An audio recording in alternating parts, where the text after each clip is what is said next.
اعوذ باللہ من الشیطان الرجیم بسم اللہ الرحمن الرحیم۔ حضرت امیر المومنین علی بن ابی طالب علیہ السلام کے مجموعہ کلام نہج البلاغہ کے تیسرے باب کا 273 نمبر فرمان۔ وقال علیہ السلام، آپ علیہ السلام نے ارشاد فرمایا، اعلموا علما یقینا، پورے یقین کے ساتھ اس بات کو جان لو، ان اللہ لم یجعل للعبد، اللہ نے نہیں قرار دیا کسی بندے کے لیے، ان عظمت حیلتہ، اگرچہ اس کی تدبیر بہت زبردست ہو، واشتدت طلبتہ، اس کی جستجو شدید ہو، وقویت مکیدتہ، اور اس کی ترکیب جو ہے وہ بڑی طاقتور ہو، اکثر مما سمع لہ فی ذکر الحکیم،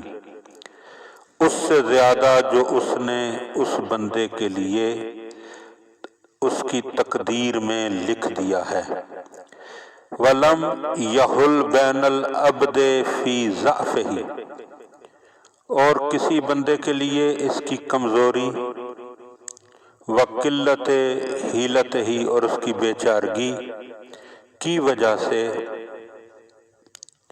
وَبَيْنَ أَنْ يَبْلُغَ مَا سُمِعَ لَهُ فِي ذِكْرِ الْحَكِيمِ، اور لوح محفوظ میں اس کے مقررہ رزق تک پہنچنے میں رکاوٹ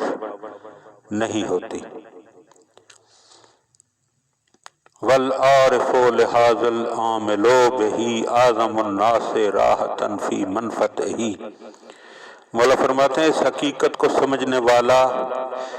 اور اس پر عمل کرنے والا سود و منفعت کی راحتوں میں سب لوگوں سے بڑھ چڑھ کر ہے۔ وَالتَّارِكُ لَهُ الشَّاقُ فِيهِ أَعْظَمُ النَّاسِ شُغْلًا فِي مَضَرَّتِهِ، اور مولا فرماتے ہیں کہ اور اسے نظر انداز کرنے والا اور اس میں شک و شبہ کرنے والا سب لوگوں سے زیادہ زیانکاری میں مبتلا ہے۔ وَرُبَّ مُنْعَمٍ عَلَيْهِ مُسْتَدْرَجٌ بِالنُّعْمَاءِ، مولا فرماتے ہیں کہ بہت سے وہ جنہیں نعمتیں ملی ہیں، ان کو نعمتیں ملی ہیں اور نعمتوں کی وجہ سے کم از کم عذاب کے نزدیک کیے جا رہے ہیں۔ وَرُبَّ مُبْتَلًا مَصْنُوعًا لَهُ بِالْبَلْوَىٰ فَزِدْ، اور بہت سوں کے ساتھ فقر و فاقہ کے بردہ میں اللہ کا لطف و کرم شامل حال ہے۔ ایھا المستنفع فی شکرک وقصر من عجلتک وقف عند منتہی رزقک، مولا نصیحت فرما رہے ہیں،